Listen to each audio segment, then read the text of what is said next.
नमस्कार सर्वांना. श्री स्वामी समर्थ. काल होती गुरुपौर्णिमा. तुम्हाला सर्वांना गुरुपौर्णिमेच्या खूप खूप शुभेच्छा. आपले गुरुमाऊली स्वामींची पूजा मांडायची होती मला, आणि पारायण पण लावलं होतं ना सारामृतचं 7 दिवसाचं.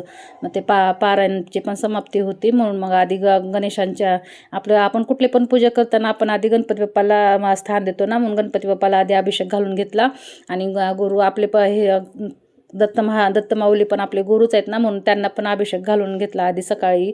मग दत्त महाराजांना पण अभिषेक घालून घेतल्यावर आधी पाण्यानं घातलं, आणि मग नंतर आधी पाण्यानं घालून नंतर मग दुधानं अभिषेक घालून घेतला. छान असा अभिषेक हे घालून घेतला. मग पूजा पण मांडायची होती मला. म्हणलं असं कसं मंदिरात पूजा करण्यापेक्षा आपण असं वेगळी पूजा मांडली की घरात एक वेगळंच वातावरण निर्माण होतं, म्हणून म्हणलं वेगळीच पूजा मांडावं. म्हणलं आधी खाली अक्षर टाकून घेतल्या, आणि त्याच्यावर हळदी कुंकू टाकून मग दत्त महाराजांची पण आणि स्वामींची आणि गणपती बाप्पाची पण मूर्ती ठेवून घेतली. फूल हे वाहून घेतलं. आणि फोटो पण आहे ना माझ्याकडे छोटासा स्वामीचा, मोठा पण आहे पण खूपच मोठा होतो तो, आणि बाहेर हॉलमध्ये लावलेला. म्हणलं ते खूपच मोठा वाटेल म्हणून तो काय नाही ठेवला, छोटासाच फोटो ठेवला होता. छान असा फोटोची पण पूजा करून घेतली. हळदी कुंकू आणि अष्टगंध हे लावून पूजा केली, आणि फुलं हे वाहून पूजा हे करून झाल्या. मग मला वाचायच्या आधी म्हणलं सगळं आपलं आवरून घेतलं की मग रांगोळी काढून घेतली खाली. रोजची देवपूजा आधी देव हे उजळून, पौर्णिमेचं देव हे उजळते ना मी अमावस्या पौर्णिमेला, हे परत सोमवारचं गुरुवारचं मग देव हे उजळून घेतले होते, स्वच्छ करून घेतले होते. कळसातलं पाणी हे बदललं होतं पौर्णिमा असल्यामुळं. आणि परत उतरणमधलं तांदूळ हे बदलते ना, मग सगळं उतरणमधलं परत अन्नपूर्णेचं सगळं तांदूळ अमावस्या पौर्णिमेचं ते पण बदलते. मग ते पण सगळं तांदूळ हे बदलून घेतलं. आणि पौर्णिमा असल्यामुळं आपल्या श्रीयंत्रावर कुंकुमार्चन पण करायचं होतं, मग ते कुंकुमार्चन पण करून घेतले. म्हणजे कसं आपलं घरातले आधी काम हे सगळे आवरून घेतले होते, म्हणजे आपल्या शांततेत देवपूजा हे करता येतील. मग कपडे मशीनला लावून घेतले होते, सगळं आवरलं होतं. आणि मग परत दुपारी मंदिरात पण जायचं होतं. म्हणलं गुरुपौर्णिमा आहे तर आपल्याला मंदिरात पण जावंच लागणार होतं, म्हणून म्हणलं मग आधी सगळी पूजा हे करून घेतलं की मग मंदिरातून यायला उशीर पण झाला तर काय हरकत नसते. मग संध्याकाळी आले की मग घरातलं संध्याकाळचा स्वयंपाक हे असतो, म्हणून मग घरातली मग सकाळीच पूजा हे आवरून घेतले होते आधी.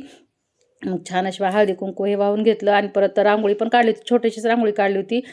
किचनमध्येच माझं देवघर आहे ना, आणि जास्त काय जागा नाही त्याच्यामुळे मग तेवढीच देवघरापुढंच, आणि देवघराला लागून लगेच किचन ओटा येतो ना, त्याच्यामुळे जास्त असं बाजूला पण मांडता येत नाही पूजा, डेकोरेशन पण करता येत नाही पाठीमागं.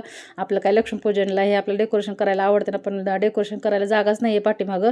मग धूप दीप लावून घेतला, दिवा आधीच लावून घेतला होता. आपण आधीच कुठली पण पूजा करताना आधी दिवा लावायला पाहिजे ना, आधी अग्नीला मान दिला पाहिजे. अग्नीची पूजा हे केली होती. मग दिवाची पूजा हळदी कुंकू लावून फुले वाहलं तो दिव्याला पण. मग सगळीकडे हळदी कुंकू हे लावून मग स्वतःला पण हळदी कुंकू लावून घेतलं. आणि मग आधी वाचायला घेतलं होतं. मग सारामृतचं पूर्ण पाठ वाचायचं होतं ना, म्हणजे 21 अध्याय. मग आधी एकच जपमाळ 11 करतात कोण, पण मी एकच जपमाळ घेतली होती. एक माळीचं घरात घेतली होती, आणि मग परत केंद्रात पण घेतली होती एक जपमाळ. मग जपमाळ करून झाल्यावर मग 21 अध्याय पूर्ण वाचून घेतली. 1 ते सव्वा तास लागतो ताईनं मला वाचायला, जास्त काय वेळ असं रोज वाचते ना, त्याच्यामुळं आपल्याला प्रॅक्टिस झाली राहते, आणि तोंडात शब्दपते पडलेले असतात, त्याच्यामुळं वाचन पण करायला जास्त काय वेळ लागत नाही. आणि नारळ पण बघा ना किती सुंदर आले. नारळ पण ठेवले होते पूजेत मला खूप छान दिसतं, हिरवंगार मस्त आलं होतं. मग नारळ पण हे ठेवून छान अशी पूजा करून घेतली. जपमाळ झाली, वाचन पण झालं, 21 अध्याय पण वाचून घेतले होते. मग वाचन हे करून झाल्यावर म्हणलं मग प्रसाद पण काहीतरी बनवावं म्हणलं. मग आधी मग आरती करायची होती, पण मग तेजस यायचं होतं, मग थोडं थांबले. मग मुजरा हे करून घेतला. मग तेवढं तेजस पण आला होता. पोरं असले की कसं आरतीला पण बरं वाटतं ना. मग आमच्या कशाची पण आरती करायची असल्यावर आमच्या नकटूलाच आरती घ्यायची असते. मग त्याने आरती घेतली, आणि आम्ही दोघांनी इकडं आरती म्हणत होतो, तुषार आणि मी. मग छान अशी त्याने आरती केली ना. आम्ही आधी गणपती बाप्पाची आरती घेतली, आणि नंतर स्वामींची पण आरती घेतली होती. मग स्वामींची पण दत्त महाराजांची पण आरती घेतली. आता पौर्णिमा आहे म्हणून मग आरती हे करून झाल्यावर मग शिरा आता गोडात काय बनवायचं म्हणलं. पोरांना पण शिराच आवडतो. गव्हाची खीर बनवायची होती मला लापशीसारखी, पण पोरं म्हणले मम्मी नको, मला शिराच खायचं आहे म्हणले, म्हणून मग शिराच बनवायला घेतला होता. पूजा बघा ना किती सुंदर वाटत होती. आणि गुलाबाचे फुलं पण आणले होते. शाळेत पण गुरुपौर्णिमेला शाळेत पण घेऊन जातात ना टीचर त्यांचे गुरुच असतात ना पोरांचे आपल्या सगळ्यांचेच.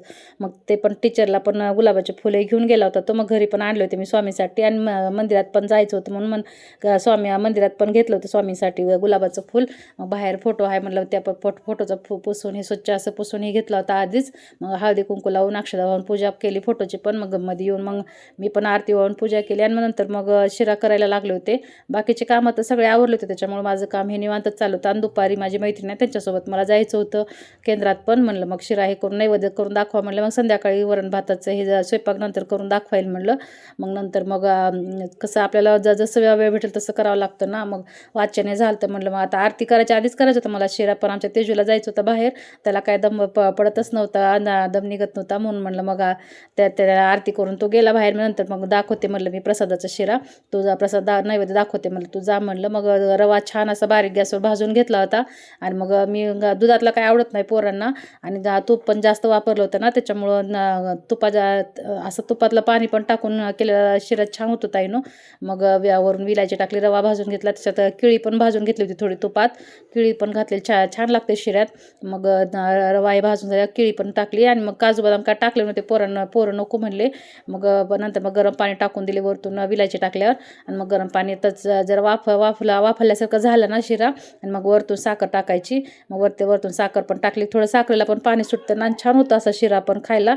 तुम्ही एकदा नक्की ट्राय करता येईन, आणि तुम्ही पण कसं करता नक्की मला कमेंट करून सांगा. मग शिरा हे करून झाल्या, मग लगेच नैवेद्य दाखवून घ्यावा म्हटलं. कसं नैवेद्य दाखवून घेतलं की वाफरला तर थोडा वेळ झापून ठेवलं ते 5 मिनिट. बघा किती सुंदर झाला शिरा, आणि खायला पण खूप टेस्टी झालता. तूप पण घातलं होतं ना भरपूर, गावरान तूप, त्याच्यामुळे खायला पण टेस्टी झालता शिरा. मग स्वामींना पण आधी नैवेद्य दाखवून घेतला. मग नैवेद्य दाखवून तुळशीचं पान काय आणायचं लक्षात नव्हतं, आधी नैवेद्य दाखवून घेतलं आणि नंतर तुळशीचं पान आणून ठेवलं होतं ताईनं. मग नंतर आधी पाण्याने स्वस्तिक काढून घ्यायचं खाली, आणि नंतर मग त्याच्यावर नैवेद्य ठेवायचं. आपण कुठलं बी नैवेद्य दाखवताना तसंच करायचं ताईनं. मग नैवेद्य शिरा दाखवून घेतला आणि मग पाणी हे फिरवून घेतलं. आणि मग दुपारचं आम्ही दुपारी 2-2:30 वाजले होते मला सगळं काम आवरायला. अभिषेकी करायला कसं वेळ जातो ना आपला जास्त. मग दुपारी आम्ही केंद्रात पण गेलो होतो. बघा ना, गुरुपौर्णिमेनिमित्त खूप छान सुंदर असं सजवलं होतं स्वामींचं मंदिर. मग तिथं जाऊन दर्शन हे घेतलं, आधी जाऊन मुजरा हे केला, दर्शन घेतलं. आणि आपलं जे बोलायचं ते आधी संकल्प करायला काय मला मंदिरात जायला जमलं नव्हतं पारायणच्या आधी, म्हणून मग दर्शन करायला का होईना जावं म्हटलं. गुरुपौर्णिमेचं आपले आता स्वामी गुरु आहेत म्हणल्यावर जाणं भागच आहे ना. गुरुपौर्णिमेचं तर जायलाच लागतं, गुरुवारचं जमत नाही जास्त. इथल्या जवळच्याच मंदिरात जाते मी, पण म्हणलं मग बाहेर पण बघा ना तिकडं गुरुपद घेत होते. मंदिरातल्या बायका बसल्या होत्या चौरंगी टाकून, त्यांच्या पुढे बसून आपल्याला खडीसाखर परत नारळ घेऊन जात होते. बायका पोरं वयस्कर सुद्धा होते बघा तिकडं, गुरु करून घेत होते, गुरुपद घेत होते सॉरी. मग ते गुरुपद हे घेत होते, म्हणून आम्ही पण तिथं जाऊन थोडी जपमाळ केली. म्हणलं कसं देवाच्या ठिकाणी केलेलं चांगलंच असतंय ना, वाचन हे करत होत्या बायका पण. वाचन आपलं आता घरी झालं म्हटलं, म्हणून मी फक्त जपमाळ हे करून घेतली. आणि बाहेर जाऊन मग प्रसाद पण घेतला होता. प्रसाद हे घेऊन गेला इथं तिथंच शेजारी दत्त महाराजांचं पण म्हणजे नवनाथांचं पण मंदिर आहे. बघा ना, नवनाथांचं मंदिर इतकं सुंदर आहे ना ताईनो, खूपच सुंदर आहे नवनाथांचं मंदिर. नवनाथांचं पण खूप छान मंदिर आहे. खाली नवनाथ केलेले आहेत, आणि वरती तिथंच दत्त महाराजांची पण मूर्ती ठेवलेली आहे. खूप असं सुंदरच मूर्ती आहे ताईनो.